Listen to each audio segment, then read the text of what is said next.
A'udzubillahi minasyaitonirrajim. Bismillahirrahmanirrahim. Alhamdulillahirabbil alamin. Subhanaka la ilma lana illa ma 'allamtana innaka antal alimul hakim.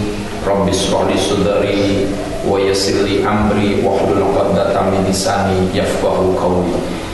Asyhadu an la ilaha illallah wahdahu la syarika lah wa asyhadu anna Muhammadan 'abduhu wa rasuluh. Allahumma salli wa sallim wa barik ala sayyidina wa maulana wa habibina Muhammad wa ala alihi wa ashabihi ajma'in, amma ba'd. Alhamdulillah, marilah kita panjatkan syukur yang banyak kehadirat Allah atas limpahan rahmat, barokah dan ridhonya sampai hari ini kita masih beraktivitas, kita masih bisa melaksanakan kegiatan sehari-hari kita dengan baik, dan semoga kita selalu mensyukuri agar Allah berikan tambahan kenikmatan buat kita. Tidak lupa salawat dan salam kita sampaikan kepada panutan kita Nabiullah Muhammad SAW, dan kita mohon kepada Allah agar kita besok selalu mendapat syafaatnya. Amin ya rabbal alamin. Saudaraku para pemirsa TV dimanapun berada, kita masih melanjutkan apa yang menjadi kajian kita tentang masjid sebagai pusat kegiatan umat, agar kita kelola dengan baik sehingga masjid ini tidak hanya sebuah bangunan yang kokoh yang besar, tapi ibarat sebuah perusahaan yang berkembang pesat, punya produktivitas yang banyak, punya aktivitas sehingga dibutuhkan oleh orang banyak. Kalau yang pertama kemarin kita sudah berkaitan dengan tidaknya, sekarang kita lanjutkan berkaitan dengan riayahnya, yaitu pengelolaan fisiknya. Masjid itu pasti akan kita gunakan selama-lamanya, kan? Tidak 1 tahun 2 tahun kita lumpur hancur, bukan.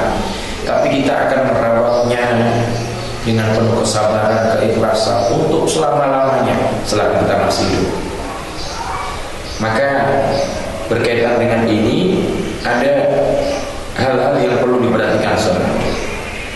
Yang pertama berkaitan dengan sarana prasarana masjid. Nah, ini perlu diperhatikan. Sebagai seorang pengurus masjid, takmir masjid, dari penasihat sampai pengurus-pengurus bawahan harus saling bantu membantu agar masjid itu bisa berkembang dengan baik. Apa yang perlu diperhatikan sarana prasarana masjid yang harus ada, dan itu mesti, karena memang itu dibutuhkan. Di antaranya ruang ibadah. Jelas masjid itu punya ruang ibadah, tempat sholatnya, seperti ini yang kita tempati. Ada tempat imamnya, ada tempat makmumnya. Kemudian yang kedua, ada ruang wudhunya. Ada ruang wudhu, kemudian di situ ada ruang kamar MCK-nya. Mungkin kalau ada tamu datang jauh, di situ hampir mandi. Kemudian ada tempat buang air hajat besar maupun kecilnya, tempat wudhunya. Itu harus ada. Masa masih tidak ada tempat wudhunya? Ya, ini yang kadang-kadang orang jangan sungkan ke masjid itu. Kenapa tidak ke masjid itu? Kamu dekat sana tidak ada tempat wudhunya. Ya mungkin karena airnya memang mahal dan sebagainya. Yang ideal masjid harus ada tempat wudhunya, tempat buang air kecil maupun air besar. Kemudian ruang khotib nih, ruang khotibnya untuk mimbar ini, untuk Jumat ini juga perlu ada. Jangan sampai ketika Jumatan di situ didirikan Jumatan tapi tidak punya mimbar sama sekali. Meskipun ya cuma meja biasa itu juga tidak jadi problem, dan tidak harus seperti ini. Kemudian saudaraku, ruang sound ini juga berfungsi juga, ini pengaruh juga. Khotbah suara soundnya gerak-gerik, ya orang mendengarkan risih, tidak enak, macetan, bisa suara cok mati, ya juga tidak enak, ya tidak nyaman. Kemudian ada ruang khususnya untuk menyimpan sound itu agar aman. Ya sebabnya kadang-kadang kita juga harus waspada, hati-hati. Ada orang kelihatannya mau sholat, tapi ternyata pulang bawa mix, pulang bawa amplifiernya. Ya, maka lingkungan masjid juga harus ikut memperhatikan siapa yang datang masjid itu tadi berangkat bawa apa, pulang bawa apa. Kadang berangkat tidak bawa apa, pulang itu bawa tas besar itu, ternyata bawa amplifiernya atau kotak infaknya. Maka perlu juga ada pengawasannya tersendiri. Kemudian ada, kalau bisa idealnya itu ada ruang sekretariatnya yang mungkin arsip-arsip masjid itu ada, meskipun cuma di samping masjid itu kecil sekali. Lagi ada ruang gudangnya atau dapurnya.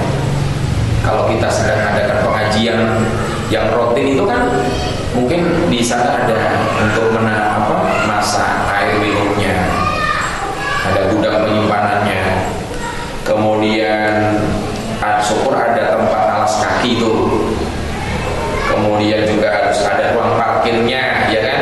Iya, meskipun kecil, sederhana, dan kalau bisa lagi, ideal lagi ada tamannya. Kemudian itu harus dipelihara dengan baik, dijaga dengan baik agar masjid ini bisa berkembang baik, aman, nyaman, digunakan untuk ibadah. Ini berkaitan dengan riayahnya. Masih ada satu saudaraku berkaitan dengan pengelolaan masjid agar masjid makmur. Insyaallah kita lanjutkan pada pertemuan atau episode berikutnya. Selamat memanage masjid agar masjid ini selalu barokah buat umat dunia sampai akhir. Sekian, assalamualaikum warahmatullahi